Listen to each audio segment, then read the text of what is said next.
Hello, welcome back to All for United WFC. It's been a long time, just the 24 hours again. I will quickly say this from the start, this is the first time ever we've done a show every single day this week. Monday, Tuesday, Wednesday, Thursday, Fridays. Lucky you lot. And obviously all of you back in the comments again. We've covered it all this week. By the end of this show, I am not talking about United Women until Monday until I absolutely have to. I'm not doing it because I feel like I'd have spoken about everything possible to do with this club. But we are obviously going to quickly start with deadline day from United and a Spurs perspective, albeit Spurs was a little bit quieter than us. But we're going to get into all that and obviously preview the game as well. Because I know there's a couple of you that don't want to talk about yesterday, but we are just going to quickly wrap it up now that it's done, it's finished, and then we can move on and everything like that. But firstly, Alex, thanks for joining us. You said it was a bit tight to the line. Were you joining us here? You said blaming public transport, I think, on that one, but you did make it, so we are glad. But how are you doing over there? Yeah, not too bad. Slightly out of breath by dashing it back, but looking forward to something about all things Spurs. It's always positive for Spurs. There's never any negativity, so looking forward to it. I find that hard. we'll see as we get through it, because we said the United record versus Spurs is very, very good. But we'll come back to that. Barry, you good? 24 hours on since I last spoke to you. You doing all right now? Trying to find the unmute area. I'll mute my computer, but other than that, I'm fine. Doesn't bother me. You know what? I'm delighted, actually, because finally, silly season's over once again. I'm not going to worry about it for about another 5 months. So, yeah, delighted. No, exactly. Which I'm also glad about as well, to be fair, because as I put on my tweet yesterday, it has been a stressful month. You know, I love running this platform and everything, but trust me, it's been a long month. I feel like I've aged about 10 years running it on this month. It's been a busy transfer. You are sorry? So you at all? Look at it all. I thought that's what you said. Thanks. First I'm looking taller, and then I'm like in person. Now I'm looking older. Jeez. After yesterday's show with all the ages coming into the chat, man, I do feel old now. With some of the people that were watching yesterday, but there we go. Right, let's quickly wrap up the transfer window then, because the deadline has passed. We did end the show a bit earlier than the deadline yesterday, but nothing happened anyway in the end, so it's all fine. But Alex, I want to come to you from a Spurs perspective first, because obviously deadline day for you was pretty quiet, but the transfer window as a whole for you for Spurs, where does it kind of sit? Was it a good window for you, a bad window? What's your kind of feelings of the window overall from a Spurs perspective? I had up it nicely. That's really good. I think they went into the window, went in a goalkeeper, got Lees Kopp, really good goalkeeper, and was just unlucky that at Leicester they had Leipzig, that this is one of the best goalkeepers in the league. And then they went in an attacker, and they got Olivia Holt, and then she scored a free kick in the first 5 minutes of her debut, and seems incredibly confident, incredibly talented, and don't want to jinx it. Feels like she can fill the Grace Clinton holder is still not been filled for the past 8 months. And then they got a centre back in until the end of the season start of this week. So yeah, I feel like everything they wanted, they sorted. There was no centre midfielder, which is probably the only negative, because Evelina Simonon is out for 6 weeks. 2 weeks ago, so out for another month. But apart from that, yeah, it was good, and it was pretty clear start of this week that deadline day was going to be nice and quiet. So I didn't have to do anything crazy yesterday, unlike you.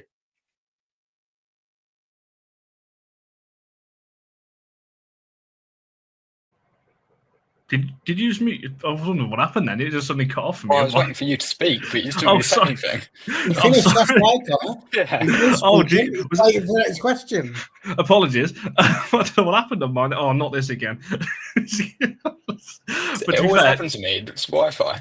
None of you froze on mine, so I don't know what happened there. Maybe my thing was just slightly behind. But anyway. Yeah, no, I started to panic. I'm like, no, that's not a question that he's expecting me to come straight in on. Surely, the Spurs transfer window.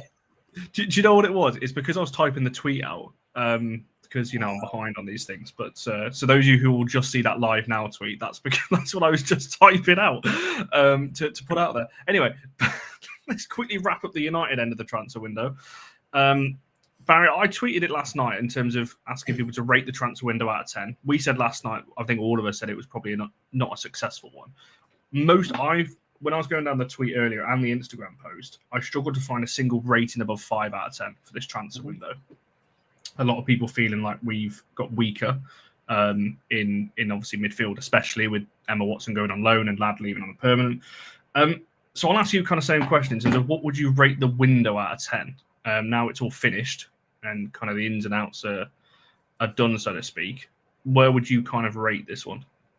It's a 5. People go panicky. It's not like we brought in a player who, with the greatest respect and love, isn't going to play this season. So, like, unless something ridiculous happens, she's not going to be playing this season.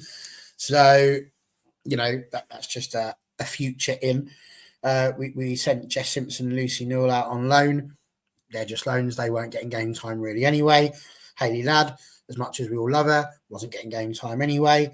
And Emma Watson, she's probably the biggest loss, I would say, in terms of a player that's actually played minutes this season. I would argue that she probably had more minutes than Hayley Ladd just from one match than Hayley Ladd managed for the entire season under Mark Skinner. But obviously, in terms of class, losing Hayley Ladd is not a good look at all. So, it's hard to go any higher than a 5. Of course it is. I think I called it a 5 yesterday, and I maintain it's a 5 now because not a lot has changed there. I think I'd still have called it a 5 if Chloe Kelly had come in. I don't think I'd have sat there and been, oh my God, we got Chloe Kelly. Whack it to an 8. Why not? It might have marginally moved over to a 6 purely because it would have a little bit of depth, but that would have been about it. Obviously, we're yet to hear properly what's going on with Jays, but unless there are transfer windows open elsewhere in the world that will allow her to go on loan somewhere, it looks like she's going to be under contract with us at least until the summer again. So, yeah, it's just one of those, and it's not ideal. It's not great. But as I said yesterday, all that's happened is we've shown a little bit of will, and we've made it through the Aldi middle aisle without buying anybody. We didn't spend 25 quid on a leaf blower. We didn't need to do that, but we did spend a £5 buying a book for the kids. So that was all good. That's a good analogy. The window, I quite like that. But yeah, I tend to agree. As I said on yesterday's show, we left it a little bit too late. City were never going to sell to us. It just wasn't going to happen. And obviously, I know that there was a statement released by Chloe Kelly afterwards, which was quite interesting as well. There's a lot going on around that deal. I'm with you, 4 or 5 for me. We brought in a keeper, which we kind of needed, to be fair. I'm disappointed Saf's not got a loan because I think that's just a waste of 5 months now for her. She's just going to be sat.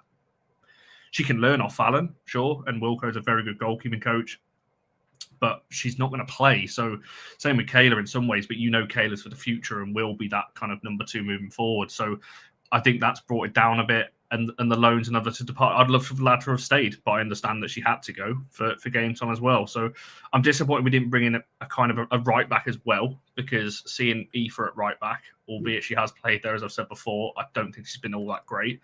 So I think not bringing in a right back maybe, and a potential winger as well, that would have upped it for sure. But yeah, 4 or 5, I can't go any higher than that because it's just no. Just thought I'd point out to puzzling time. Good news is that the leaf blower will move from the middle aisle to a front of store sale at the end of the season. So very well could be something that you pick up on the way in. Absolutely. It's going to be in that reduced section, isn't it? The right at the front, big yellow sticker over the top. That's the Kelly deal come the summer, that is. Listen, as long as the box ain't damaged and she can still do a job, then that's all that matters, isn't it? So we'll wait and see what happens in the summer. I'm pretty sure she can. I don't know how it works in terms of dropping down, but I think she's too good for that level, to be totally honest. I think she can, but I'm not too sure, to be honest. I don't know what the rules are in terms of registration and stuff like that between pro and And the academy level. So apologies, I can't give you a proper answer on that. In terms of Lot, you asked earlier in terms of any update on Jace, Skinner did say in the press conference earlier that she'll potentially be back either over this weekend, but unavailable for Sunday, or early next week. As far as I'm aware, that is probably true. That it might actually be soon. Whether she plays anytime soon, I still highly doubt. He spoke later on in the press conference about potentially being 2, 3, 4 weeks away. Even if she is back in England anyway. So I would still expect her to be a while in terms of in the matchday capacity, but potentially back in England, which would be nice as well. But in terms of her, and obviously a loan thing as well, obviously that looks like it's not going to happen. If people read, obviously the first tweet that we put out, we said that would only really happen if Kelly came in or a winger came in. That obviously hasn't materialised. So it looks like obviously Jace is staying until the summer. And I stand by what we tweeted. And we move on on that one. So let's talk a little bit about the game. And now we've wrapped up the transfer window because, as I said, we're not here for the transfer window. We've had enough to talk about that. We've got plenty of time over the summer. Trust me, there's going to be loads of shows when we come to the summer about the transfer window because I'm sure we're in for a busy one, ins and outs, when we get to that one. Hang on. I did see that just very quickly, yes, that we were going to commit to pay. And this is what I mean, though. City was that adamant of not selling to us that they wouldn't even take that offer either. So, yeah. That gave me PTSD, that did. How I so? looked down and I just said, oh, hang on. I'm like, oh, what? That was happening all the time yesterday. They're going to go, hang on. Oh. Honestly, I'm so glad it's over. Not hearing the odd rumour and not hearing the odd story every so often.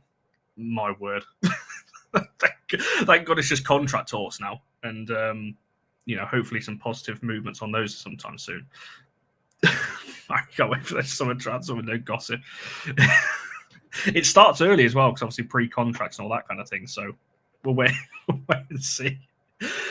Anyway, the game itself, Sunday, as I put on the tweet earlier, United have got a pretty good record against Spurs. So I'll just come to each of you both to kick us off in terms of just what the general feeling is around the, in terms of the fan base and how you're currently feeling going into this one, the game 2 days away. So Alex, we'll start with you from a Spurs perspective.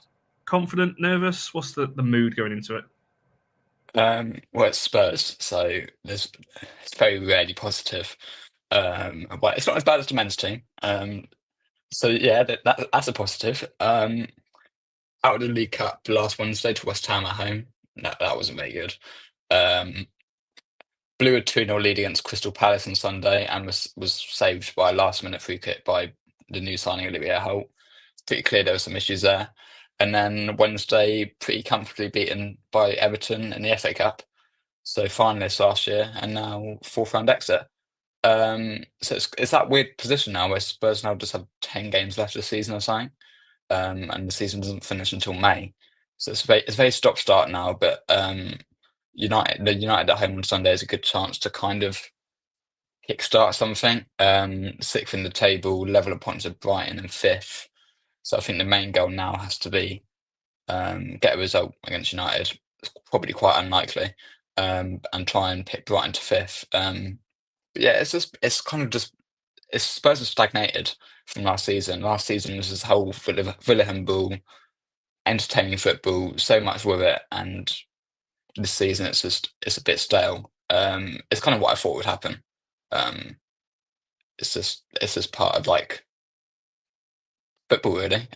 Progress is very rarely linear. Sorry, I didn't mean to flip my camera on and off then. I went to unmute myself and click the stop camera right next to it.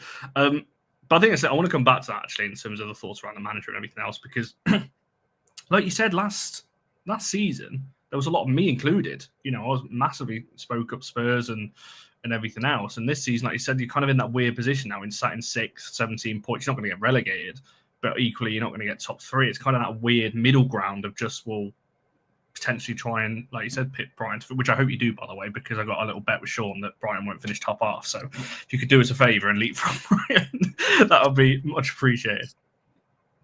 But Baron, from United point of view, then, as I said, I'm pretty sure United have never lost to Spurs in the WSL. We've scored in every single time we've played against them as well. So are you feeling pretty confident going to this one? And do you want to quickly explain what you were just laughing at just there? Because I have a feeling I can see the comment that it was. I can explain it. is Michael Birch. He made me. To be fair, when I logged on, I thought I spent a moment cleaning my screen because I thought, oh, there's something right there where Alex is, and then it wasn't coming off, and I'm like, oh no, that's definitely on Alex. And then I'm blaming the show because last time I was on here, there's the same dot again.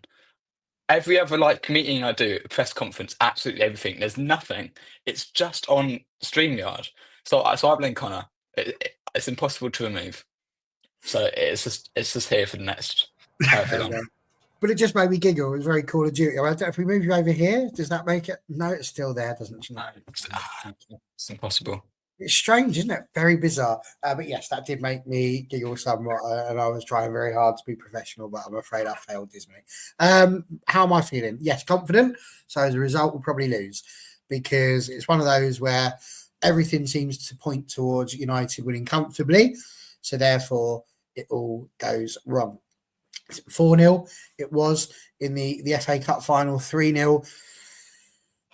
And I suppose the thing is, I know TJ, exactly. I suppose the thing is that the 3-0, from what I recall of it, it took us a while to get into the game. And then when we did get into it, we got a couple of goals. The penalty obviously was helpful. I think the big thing there was Toone scoring a couple. And for me, that's the big hope. I noticed that All United had tweeted that Toone has scored 5 goals against Spurs. And it'd be nice if she was able to increase that tally, I think. So I think really, yes, very confident, even with some of the changes that are happening with regards to, obviously, like I say, the fact that Jays isn't available and the fact that we're going to have to think about what happens with Bizet because, what happens if she runs out of gas? What do we do with Celine? So that's going to be a tricky one. But yeah, I think you've got to be confident. I've not seen a huge amount from Spurs as yet that's really made me worry about them. They're mid-table, they're on 17. Brighton were on 17. In the nicest possible way, if you want to be in the top 3, I think that's the best way to put this. If we want to be in the top 3, then this is a match we should be winning. Yeah, I think that's exactly how I'm looking at it. And I think you are right. The game, the 3-0, the reverse fixture in this, Toone scored in the 44th and then the 45th plus 3 added on or whatever it was, 2 in quick fire fashion. Both crosses from Celine Bizet actually on the right hand side. She was playing right back at the time because it was when Jade Riviere was out injured. But Spurs did start the better in that game. That first 30 minutes, I remember watching it and, oh no, what are we doing?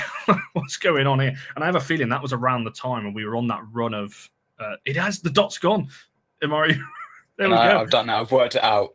Whoever commented saying you need to block the light, genius. We have worked it out. Sorry, back to the football. So what I'm hearing here is it wasn't StreamYard and it's not All United. I'm not taking blame. No blame here. We'll after you suing you to print a retraction. But yeah, so I think you're right to be confident in that sense. As I said, Tolan's got a very good record. I'll come back to her because Spurs is the team she scored the most against. 5-5 for her, so a pretty good record against Spurs since she's been in England. Alex, from a Spurs point of view, then, just your season as a whole, like I said, you mentioned obviously out of both cups already, which considering last season, obviously FA Cup final, that would be fairly disappointing to look at from the outside. But in terms of your season so far, what's the kind of feeling amongst the fans in terms of where you're currently at? Has there been improvement in any way, or has it just been kind of one way, like going the other way? What's the kind of general mood at the moment? I think the issue has been defensively. Second half of last season, Spurs sorted this whole defensive mess, and they look pretty good apart from the FA Cup final. But no one ever speaks about that ever again. Apparently, it happened at Wembley. I'm not convinced. And then this season started, and it was like back to defensive issues.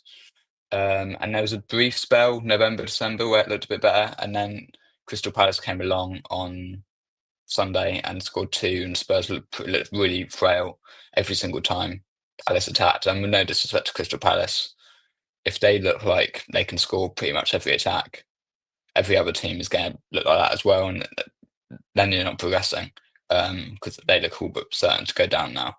I mean, I predicted it. I'm not to brag. Well, it's not really something to brag. I predicted Spurs to do poorly. But yeah, I think it's very, very rare for this project to come in, for this new team to say, right, we want top 3 Champions League football. It's the same in the men's game, really. If you look at someone like Brighton in the men's game, it's very rare for a team to say, right, we're going to finish 6th one season, and then 5th, and then 4th, and then 3rd. We're going to get that. That's not how progress works. So it's literally just been they've hit a plateau, stagnated. I think Spurs have maybe slightly underestimated the challenge of getting top 3, top 4, because the gap, I think it's got bigger this year, really. The gap between Man U, Man City, Arsenal, and Chelsea are a gap above. And then you compare that to Liverpool, Brighton, Spurs, Villa, it's massive. It's a 3-4 year process, I think, with heavy investment, which I'm not sure if they realised that just as much after last season. I think it's definitely a conversation point around it, because Liverpool obviously came last season. They were the team. 2 years ago, it was Villa. They were the team that kind of were knocking on the door and just finished outside, then dropped away. Liverpool last season were the team, as I said, they came up there and kind of fighting amongst it. They've dropped away this season and they're now dropping down. And obviously Spurs as well are having similar kind of issues. So I think there is definitely a conversation around that. It is hard to break into the top 3, 4, especially with the money that the teams at the top are spending. And Champions League is such an attractive prospect to players that if you can offer that as a top 3 club, players are always going to choose there over a team maybe that's on the way up. Olivia Smith maybe aside, obviously at Liverpool, she's absolutely smashing over there. And I know she had offers from Champions League sides as well. So that's obviously a good move for her. Barry, in terms of them from a United point of view, looking at that one, you've started a couple of comments. I want to talk a little bit about the right-hand side, because you mentioned Bizet a second ago. And then this comment, which I know you want to get to, so I'll just quickly bring it up about the left-hand side, obviously with Galton. Now, I want to come to lineups a bit later on in terms of what we think, because I would imagine it's probably going to be the same 11 as what we've seen. There'll be no point changing it at the moment. But if you want to talk us through that one in terms of the left side and the right side, in terms of slight worry maybe with running out of legs a little bit in those two. I mean, I think it's a reasonable point to make, but my argument here, I suppose, would be is that Melvin Mallard has regularly played on the left side for Manchester United, and I feel that has probably done reasonably well doing so there. You could potentially argue that maybe Melvin would go in onto the right wing slot as well, but I don't know. If you're looking for like, I think you're looking at Galton and Mallard on the left. You're looking at Rach as well as Her Majesty up front, and then it's just the right-hand side, which leaves you just Celine. And that, in a nutshell, is the drama. He can go on the left, yeah, but I think we've all seen that she's doing more damage by not necessarily being over on the left at the moment. So it would be not the most ideal. And listen, we all see Mallard as a 9, really. I'm just saying that she has done well traditionally coming in off the left. That's where she was playing when she was with us on loan. It's where she has played at times during this season. So am I delighted about it? No, I'm not. I just feel that naturally we have more players that could probably gravitate over to the left side than we do that seem to go over on the right. So that was my thoughts, I suppose, on that one. Either way, yes, we probably could do with some more. Of course, there is also the possibility that a few weeks down the line, Jays might start to feel a little bit more like she is able to come back and do some football. And I said, grief is a really strange and personal thing. Some people, we saw what Toone wrote. Some people go through grief and just go back to work the next day to try and take the mind off it. It's not necessarily always the best and most sensible way to do it. And I said before that we need to be led by Jays on that one.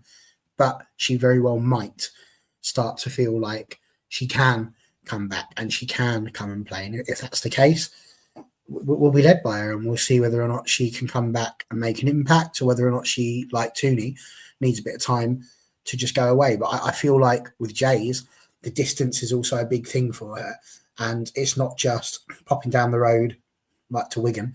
It's a lot further, and so I'd rather just give her that time now. So hearing people like Mark Skinner say, "Oh, she might be back next week," I don't like putting that sort of timeline on it. I just feel like the human thing to do on this occasion would be to say, just come back when you're ready, Jace. Just come back when you're ready. It's that, like, you're no good to us in the nicest possible way to come back and not feel ready to play. She has to be in the right mindset mentally to be able to play. And so I feel that is probably the best bet. So, yeah, in terms of the right and the left, I kind of think that's where we are. We've seen Toone go out to the wings as well. They're not as effective, but this is the point. When we knew that this had happened to Jace and that she was going to have to go away, we had 2 weeks. We had a couple of weeks to sit there and properly plan for and make other inquiries and try and make something happen. We didn't. We still got Emma Watson, who we could have brought back, but we won't. And these are the issues that I feel like we really need to sit there and take a moment and think about, because it's that level of planning that's not helpful. But either way, whichever person we put there, it's not going to be an actual right winger and it's not going to be an actual left winger. Clearly, people that we might need to go and get these people during the summer, and we do that by writing the shopping list. Back to the shopping. All about the shopping list. A perfect analogy. No, and I think on Jace, while you are right, Amara said about injury as well. Mark said this when he got asked about her coming back and saying that they have calls with Jace every 3 or 4 days, I think he said, and that he also did say they don't want to bring her back and pick up silly injuries and stuff like that. So, I think the club are well aware of this and are handling it in the right way. What I'll also say about Toone is that the mood she's in at the moment, I'd play her in goal and I'd fancy her to keep a clean sheet. She's currently on fire, so go for it. No, I agree. I want to come back to her as well, because she did win United's Player of the Month and got Goal of the Month for United as well, which I don't know if I 100% agree with. I can't lie, especially the percentages, which we'll come back to in a second, but I don't want to ask you on that. Just your brief thoughts on that for January Player of the Month at United. Alex, I want to come back to you then from a Spurs point of view. In terms, you mentioned 2 players there. You mentioned Clinton already. In terms of that gap, Highland asked the question earlier in terms of has losing Clinton been the biggest factor, but I also want to throw Bizet into this conversation as well, a player that United fans have now fallen in love with. And I can't lie, like I said, the United fans were very not skeptical, but just almost just like, okay, it's a backup sign and it's just one of those. But she's been one of our best players this season. So a 2-part question really. One, has Clinton been the biggest factor? But also, did you see Bizet hitting this kind of form at United that maybe we didn't necessarily see at Spurs? I didn't think Bizet would do as well as she has done. She's probably been better than Clinton, hasn't she? Is that too crazy to say, or not? Yeah, to be fair, as a season overall, I think Clinton's maybe had better one-off games, but I think Bizet's been better overall. Yeah. Yeah. No. I mean, there was always talent with Celine. It was just at Spurs. It was very raw. She could do this stunning skill move but a lot of the time she'd do it and nothing would really happen with it. The ball would go into the box, but she wouldn't find anyone, and it was always a bit like, yeah, the talent's there, but you need to refine this, or you're literally not going to make it. So I was actually maybe a bit surprised. United came in for her because I didn't really think she was ready for the step up. Goes to show what I know, and I've been proven completely wrong. So maybe people should never listen to me again. But with Clinton and Spurs, it's been noticeable. I think that even when Clinton has a bad game, she's still able to like bring pieces together. She goes under the radar, I think, with that sometimes. And Spurs haven't had that. Normally, it's been fully fit. It's been a midfield of Simonen, Maita Orof, and Drew Spence. Maita's missed half of the season for injury. Drew Spence is now injured and won't play on Sunday. And Olivia Holt, who is coming in as this Clinton replacement, fractured her leg, I believe, in October before joining Spurs. So she is only just back. Came on for 5 minutes against Palace, scored. But I would be surprised if she features a lot against United, maybe 20 minutes at the end. So yeah, it's been noticeable, the Clinton gap, and I think hopefully Olivia Holt can fill it when she gets up to speed within the next 3 to 4 weeks. Yeah, I think I just brought that comment on screen there from True saying that's a very good sign as well. Because to be fair, I've not known a lot about Spurs as players this season. It's not a team. I used to watch them quite a fair amount last season, but this season, just as you said, it's kind of going under the radar just a little bit. And things. I got distracted halfway through there because Chelsea have announced Kira Walsh. I know that's nothing really to do with us, but it looks so weird seeing her in a Chelsea kit. I can't lie. It's such a strange photo. I mean, don't get me wrong, I am jealous, but still, it just doesn't look right. Her back in the WSL and not at City just looks so weird. Anyway, so yeah, I got a bit distracted halfway through when you were talking exactly about my phone. Apologies. But yeah, I agree with everything you said there as well. That's why I said I think when you sign a player like Biz at 60,000, not many fans thought. Well, we all did. We all thought it was going to be a backup for Jason on the right, and like I said at the moment that 11 I think pretty much picks itself in the way that it's playing and everything else. So Barry, on that note, in terms of the kind of team we're expected to see and everything else, I'm going to try and narrow this down for you. If you can pick a key player for United, who's the key player going to be? If you could pick just one, I don't want you to go through everyone because there's a couple of players you can probably pick. Who would you say is United's? Who's going to be the key player for United in this one? I'm pleased you ended the sentence the way you did because I thought you were going to go, which key player from Spurs would you bring over? We're at that point of the day, are we? Right, good question. Requires a bit of thinking. Could have done with a little bit of forward planning on this one, Connor. I did just think that when I was asking the question. I thought I probably should have told you I was asking it. Alex, I'm asking you this in a minute, so just be prepared. You said don't run through them all, but I think there's going to be a key person in each. Obviously Fallon is key. Then you've got defense, midfield, attack, and I feel like if you'll give me three, the key for this one would be, I think Jade at right back potentially. In the midfield, you're looking at Toone, and up front, hopefully, Turland. But I don't think you can look past Toone at the moment. She's just been absolutely on fire. Every single game that she has played and been a part of, she has had huge impact within it. And I don't think that can be overlooked at this moment in time. So if you ask me the key player currently, it's Ella Toone, and that is amazing. But equally, and it is quite important, I think, we have got to be incredibly careful that we don't start going down the route that we went down, where we overuse her, overplay her, and then eventually we end up with the same self-fulfilling prophecy, I think, on that one. So, yeah, I think it'd be a fool to pick elsewhere. But I also, PTJ has just been superb in the goal. Without we've got a few goals in, so it's tough. The defense, best defense in the league, you could potentially pick any of those four and the goalkeeper. And you start looking at the midfield, like I say, there's lots of people around there, but I don't think Spurs are going to be necessarily huge. And like I say, it's 7-0 on aggregate in the last two games, so that doesn't point out there may be lots of goal mouth action, but I feel PTJ will be equal to that. So it's about us getting goals, and with Toone being like she is up front, I'm going to go with that one. So thank you for letting me articulate my thoughts live on air. Ella Toone is the answer to your question.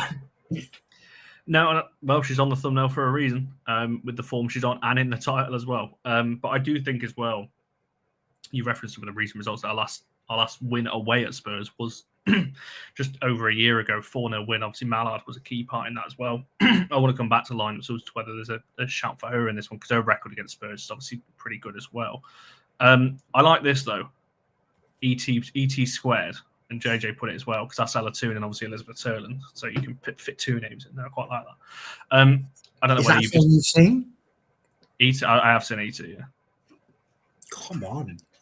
I know. So I don't remember what happens in it, but I have seen it. I've definitely seen that one. I know there's something to do with a kid and a bike, and he kind of flies in front of the moon or something. Do you know what ET is short for? Extraterrestrial.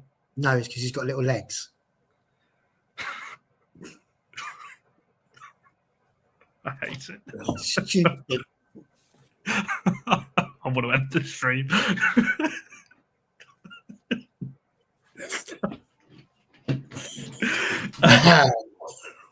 Anyway, Alex, who's going to be the key player for Spurs? Who should United be watching out for? Back to the football. Probably two players. You can't do any squared thing here. Beth England scored twice at the weekend again. 7 WSL goals for the season, which is second. Only Bunny Shaw has more. So yeah, she's back in form. I think she's kind of even getting into the potential of getting an England recall. It kind of depends which way Vegan wants to take the number 9 role, but England don't really have any number 9s that are like out and out. So I'd like to see her back in the England squad actually. And then in midfield you got Maite Olof, joined from Madrid in the summer. Struggled a bit with injury, and I can't imagine she'll play 90 minutes on Sunday. So just not really at the physicality level of the league yet. But technically, there's very few better. Quick turns in the half spaces, can get a pass in brilliantly, and a great player to have in transition. So yeah, I'd probably go with those two. If I had to choose just one, probably England.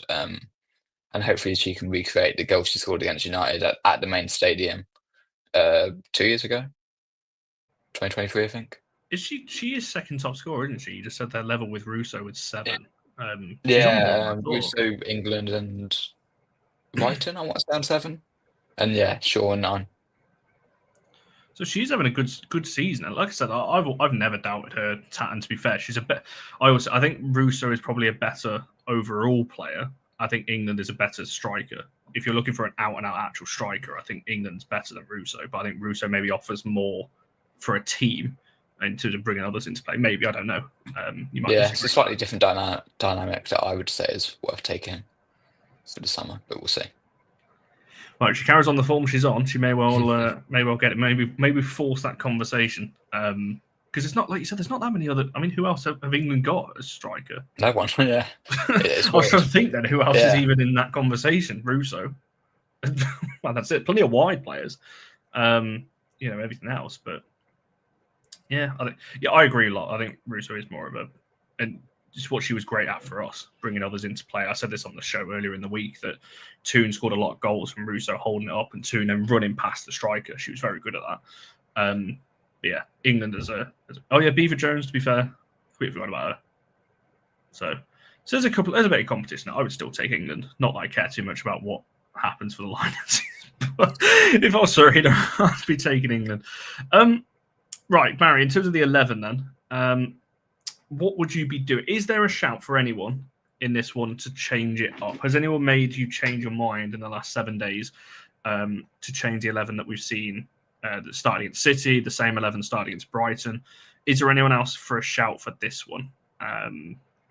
Like I said before, Mallard has scored 2 and 2 against Spurs, pretty decent record. Is there anyone for you that's in with a shout?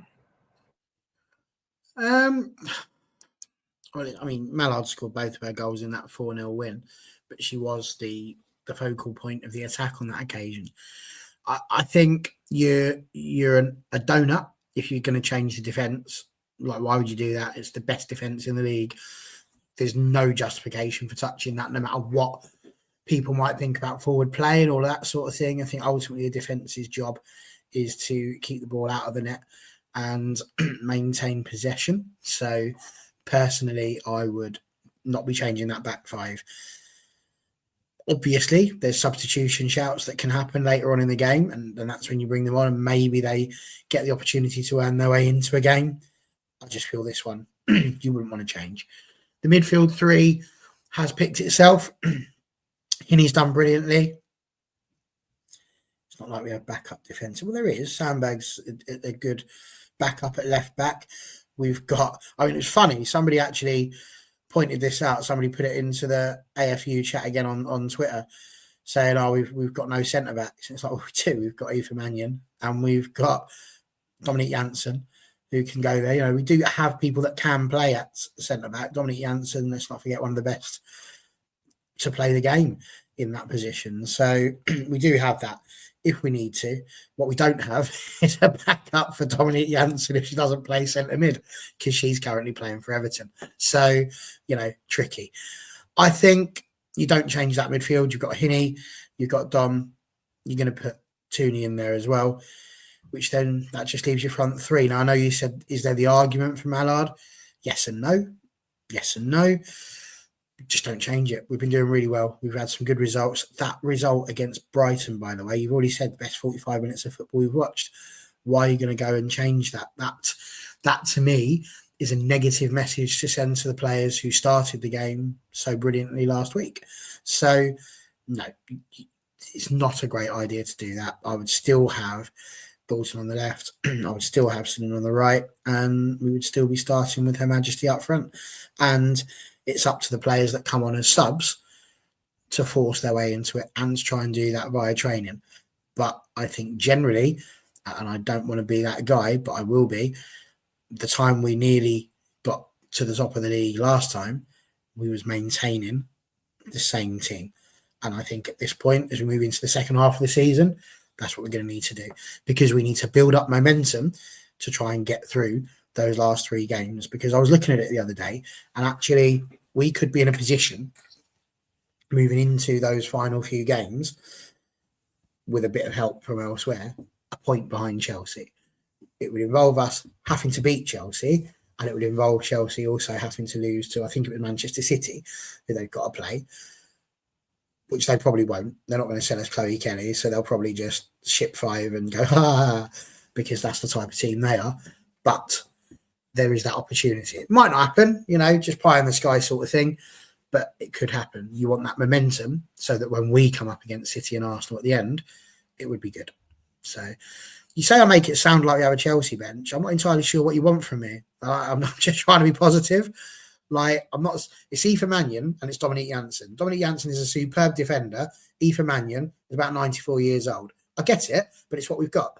But it's no point sitting there going, we don't have them. We do. There are people that can play in those positions, and we can stick her at right back and she can run up and down the wing for a bit. I'm sure she can manage 20 minutes hanging on to Millie Turner. She'll be fine. She's about 94. Sorry, Aoife Mannion, if you're watching this. It's hard, but you get my point. But the thing is, I think our bench is strong, and I think I agree with you in terms of the 11. Like I said, I don't think there's going to be any change, if I'm being totally honest. Like I said, I think Mallard's probably the closest to me, because I think Leah's legs looked very tight, albeit I think she started well against Brighton. I think her legs went in the second half, which, to be fair, she played all 3 of those games in that 7-day period that we had. So I get it. Now, I think Sporty said this earlier on, we've now only got 1 game a week. Obviously, there's international break in 3 games' time anyway, and we will have only 1 game a week now, for the most part, until the end of the season. So I don't think there's a case for too much change. I wouldn't be against 1 or 2. Well, 1 really. Like I said, Mallard for Galton is probably the one I would be making at the moment, just to balance out the attack on the left side, because I think we're very right side heavy in terms of our attacks, and maybe the left just to get some more attack going down that way to balance it out a bit. But everyone else, I agree. I think it's pretty fine as it is. Again, I got a little bit distracted. I can't believe it's 4.5 years. I'm so distracted by this transfer here. Obviously, I knew that she was going there, but 4.5 years. Chelsea are moving crazy. That's ridiculous. My God. But fair play to him. It's a transfer I'm jealous of. But we move on. We don't just talk about chat. We're going to be signing better players in the summer. You wait. This is a shout and a half. And by a shout and a half, what I think I mean there is, Emily, my friend, you know I love you, but I think you need to put the gin down. You've obviously been drinking all day. That's ridiculous. That's no way. If they've not got the mistakes in them for that, they're not going to drop 10 points. So, yeah, bless her. Yeah, no chance. Down. Yeah. Yeah, to be fair, truth, they do obviously in the men's game. Chelsea's contracts are ridiculously long, so maybe they'll be the first in the women to start, handing out these massive, 7 to 10 year contracts and stuff like that. But yeah, that's pretty crazy. To be fair, I can't believe that. Fair play to them, 4.5 years. I want to do a show on this, all for women's football. There you go, Barry. Write that down, because I do want to talk about this. About salary caps like they have in the NWSL. Well, they don't have a salary cap as such; it's a spending cap per season. that they have over there to stop players, which is why you sometimes see like loans with obligations to buy, so it goes on next season's books rather than the current season and stuff like that. I think TJ and Imara can probably correct me, but I'm pretty sure that's how it works over there. And FFP obviously at the moment, because as it stands, don't get me wrong, I'm not blaming Chelsea. I wish United would be doing it and just spending everything you can, because there isn't really any rules and you can just spend what you want. Which obviously isn't the case necessarily in the men's game. So I wish United would do it now while it's cheaper than wait a few years when the fees start inflating and you're paying, stupid money. So yeah, there's definitely a show idea in that. So write that down. Right, in terms of, I've only got kind of two real questions, quick fire ones to end this really. And then we can round this one up. There we go. Yeah, there is Psycho, which is gradually increasing. I thought it was. I only know that because someone messaged me about they sent me the league rule book or something like that yesterday when I was looking through some NWSL stuff,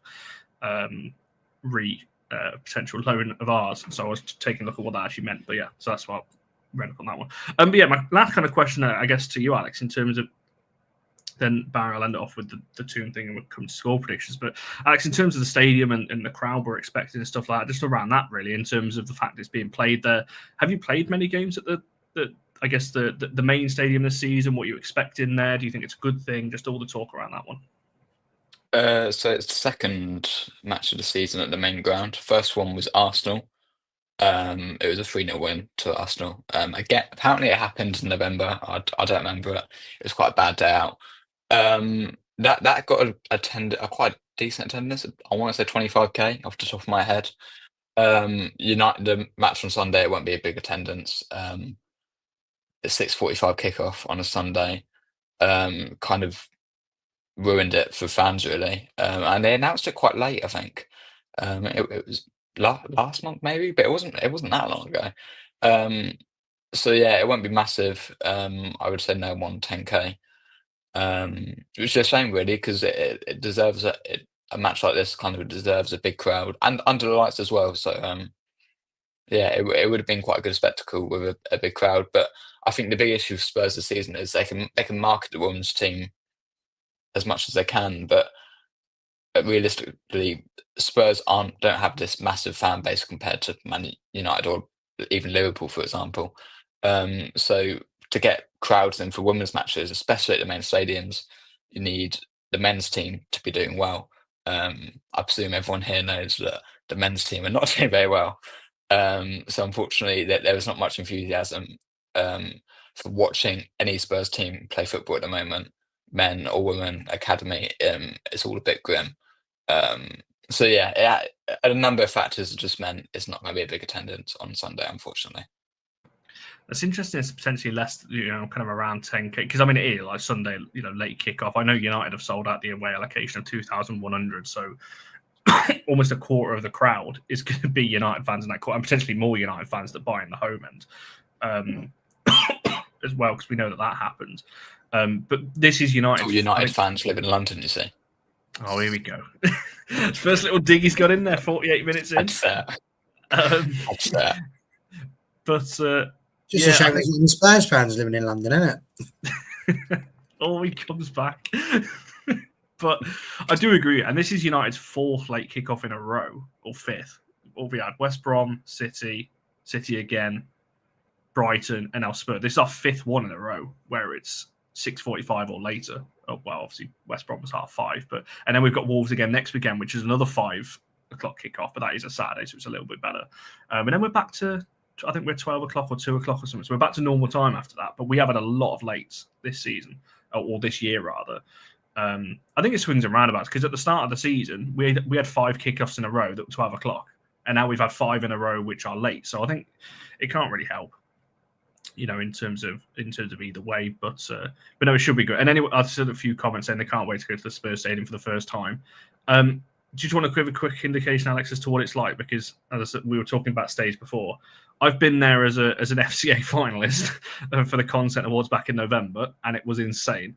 What's it like as a fan going in there? Because it's a bit more than a stadium, isn't it? Well, we mentioned it before we went live. It's not really a football stadium, and that's why the general consensus among Spurs fans is it is, as I'll explain in a second, it's beautiful. But Spurs fans don't really like it because it just doesn't feel like a football stadium. If any of you are walking down the high road there, you'll get to the stadium and you just can't really tell that it's a football stadium. It has like an F1 logo and NFL logo on the side of it because of those sponsorship deals. There's no statues or anything, which is like my really picky thing with stadiums. A big stadium has to have a statue of club legends, and Spurs don't have that.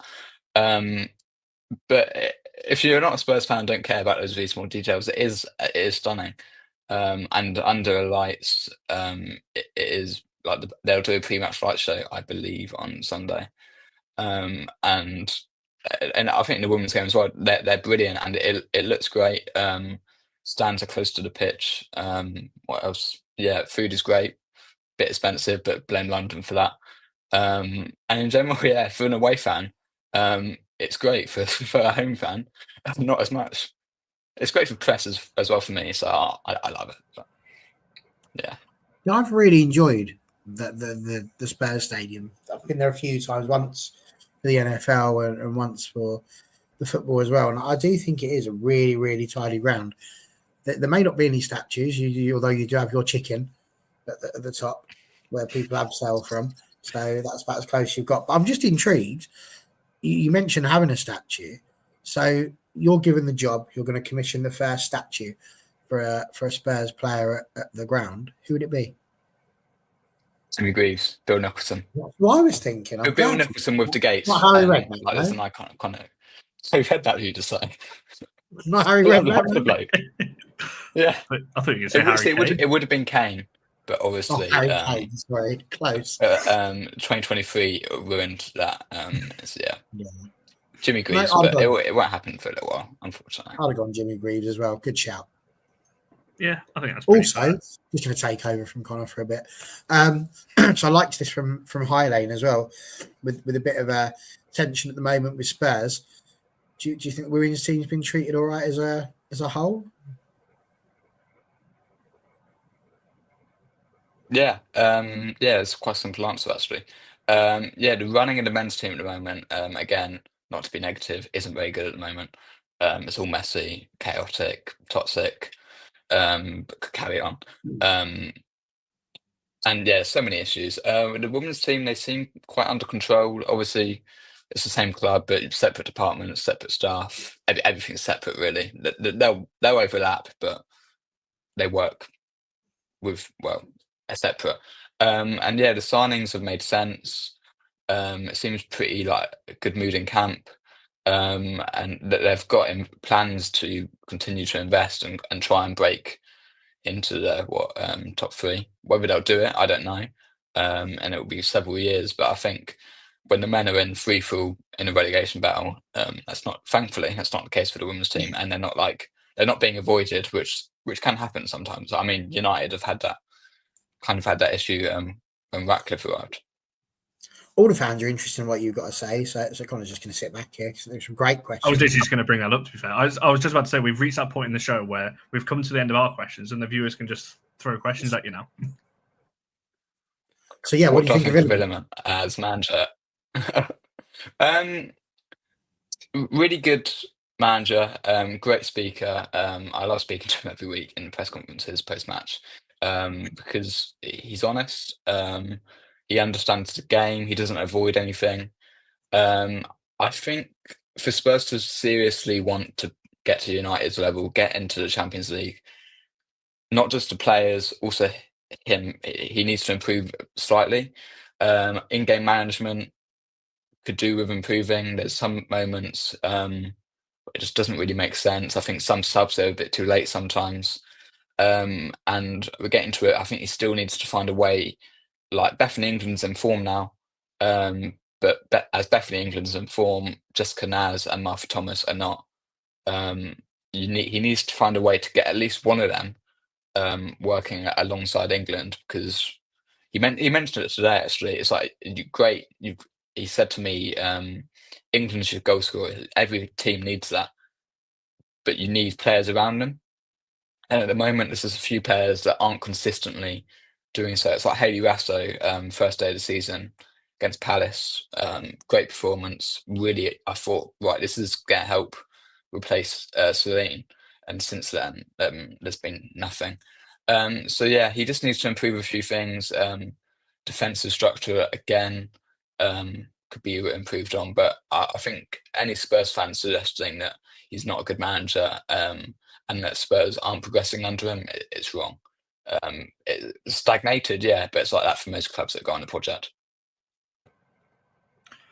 Yeah, I think that's fair, especially with the Rasso comments as well. Because I remember there was a lot of Spurs fans on that first game of the season be like, "Oh, what an upgrade on Bizet," and I'd like to say I don't think that's necessarily played out in that way. But I love Villaham, as I've repeatedly sung his praise on here. I think watching him in interviews and stuff like that, I think he speaks very well. He's clearly very knowledgeable about the game as a whole as well. But there's a couple of questions, or there's an actual question. I think you kind of referenced this earlier on about, do you think the defence has got worse? Obviously, you mentioned the Palace game already. Would you say that's the case? Obviously, brought in a keeper now as well, albeit conceded 2. I think that was her debut against Palace. But do you think it's worse? Do you think it's maybe a tactical thing? What do you think it is in terms of the defensive side of it? Probably slightly worse, but I think that's just like when you have defenders that aren't quite at the top level, they go through periods of form. I think United, Arsenal, Chelsea, City, they'll have tough matches. They'll have moments where they don't quite click. But you never Man U, apart from the final day last season, you're not going to lose 3-4-0. Spurs, if they have a poor game, they're going to lose by that many. Goalkeeper wise, it was a big issue start of the season. Becky Spencer is really experienced, had a great career, but she didn't suit the style of play on Villaham. It was actually a bit of a surprise that they gave her a new contract. Lise Kopp has come in, and her debut was actually against Leicester, which was brilliant, and then kept a clean sheet against her former club. So she looks really comfortable. Ashley Neville remains kind of consistent, reliable. And Nilden is a good attacking threat on the left. It's the main 2 centre backs really, because you now have Molly Bartrip, Amy James-Turner, of course, former United, but she's been out injured all season really. Claire Hunt and Luana Bula, and they brought in Rybrink Monday. So they have 5 options now. I think Spurs just need to find the best partnership. It's been a bit hit and miss, a few changes, and I think, well, Barry mentioned that from a United perspective, is you need consistency if you're going to like be challenging for things. I think Spurs just need that second half of the season, even if it means not being so fair with who gets played. No, absolutely. I brought that comment on screen. You did just answer it. Obviously, Amy Turner being out for the season as well. I can tell RC's going to the chat because every time I read the comments, it just make me laugh.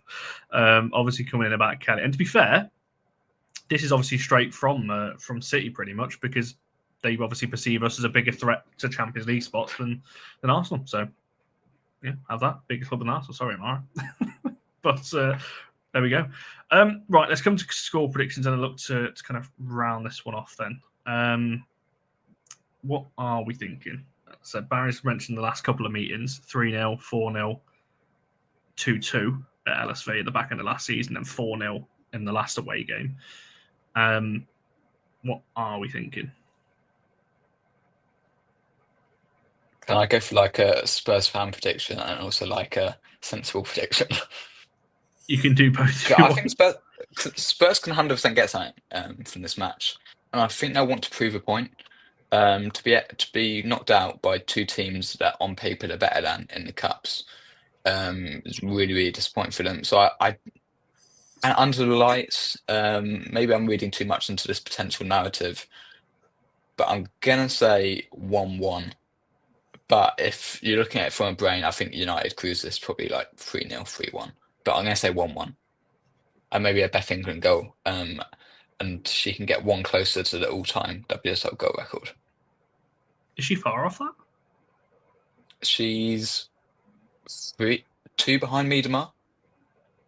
But because obviously Miedema scored against Villa. But then England scored, it's 2 behind, 3 to break it. So yeah, it is.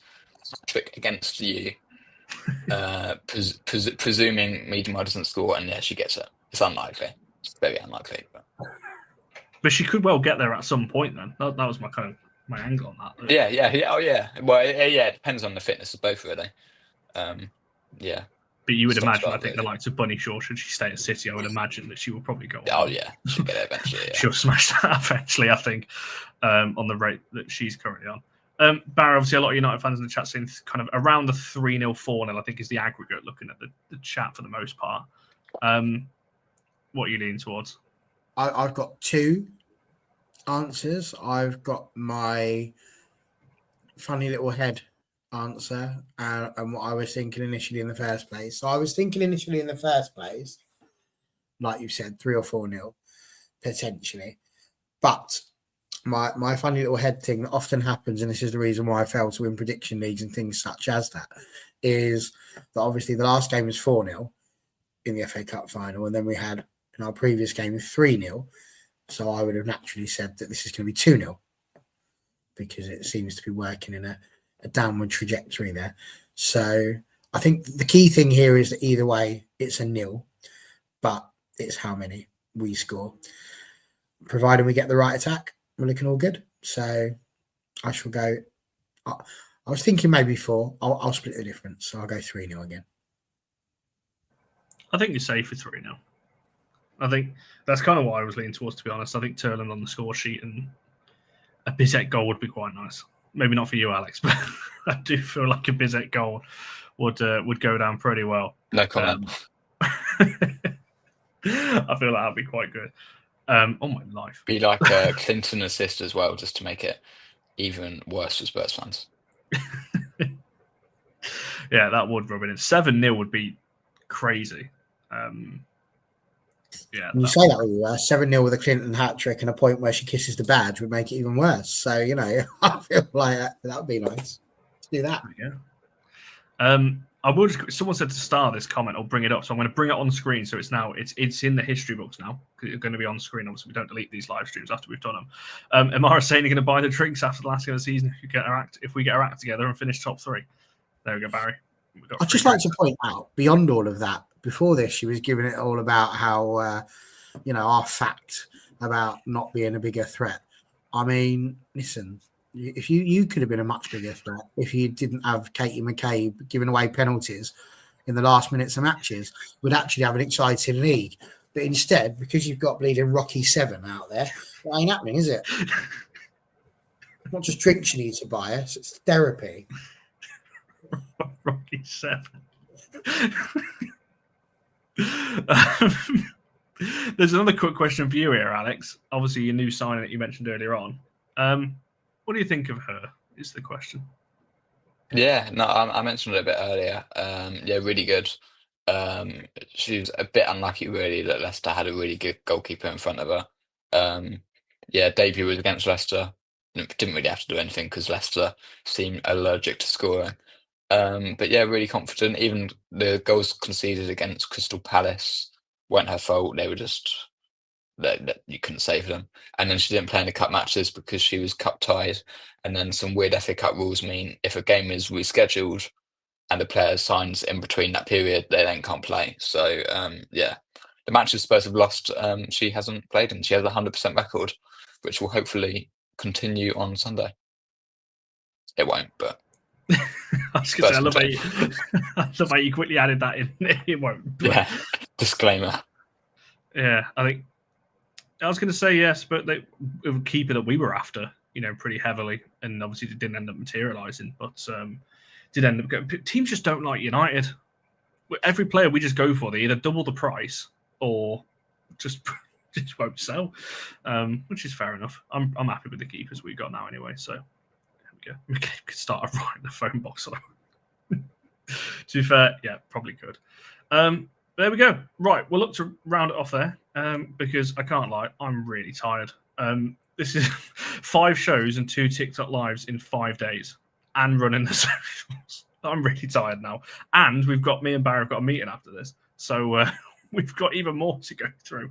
I know you want me to tell you about a winger. I know I said I'd say it after the international break. I've not had clearance. I can say it yet. So I will tweet it when I can. if I can, when I do a roundup potentially tomorrow. So it might be in the thread tomorrow. But as with all these things, just got to keep my mouth shut for now. That's how these things work. But obviously it did materialise anyway, so nothing coming. But I will. Don't you worry. I'm not going to leave you on the lurch. Yeah, we'll see tomorrow. But as for now, as I said, I'm logging off anything United for the night. And I'm not talking about United women until Sunday, when we obviously play them at the Tottenham Hotspur Stadium. So thank you everyone for watching. Thank you, Alex, for hopping on. Where can we find you, Alex? Is that your Twitter at in the... Yeah, Twitter's there. Also on Blue Sky. It's actually just quite well for Spurs women content. And yeah, Vavel has all my Spurs women articles and even a few Spurs men if you want anything really depressing to read. There we go. So make sure you're following Alex. It's been a delight to have you back on again, as always. Enjoyed it as always. There we go. So that's what we like to hear from guests as well. It has been a loss. And it's worked to have to get rid of the dot as well. So it's been a really good news day for Alex today. Productive. Exactly. JJ saying, please, I do need it, to be fair. But yeah, no, appreciate that, Erling. Like I said, it's been a long week, but we do appreciate you all, whether you interact with the Twitter or anything. I'm going to tweet this in a second. It's been a record-breaking week, really, because we hit 10K on Twitter. This is the first time ever we've done 5 shows back-to-back like this. It's yesterday was one of the longest ever shows we've done. It's the most liked, the most watched, the most live watched. Like, we've broke so many records we've got every platform. So thank you all for your support on everything that we're doing. Obviously, we will rest, or I certainly am, today and tomorrow. But we're not going to stop. Don't you worry about this. This isn't like a goodbye and we're stopping what we're doing. Oh no, I'll be tweeting tomorrow and we'll be back to normal. But there we go. But make sure you're liking this video and subscribing if you are new around here. Thanks to all your comments as always, and we shall see you guys in the next one.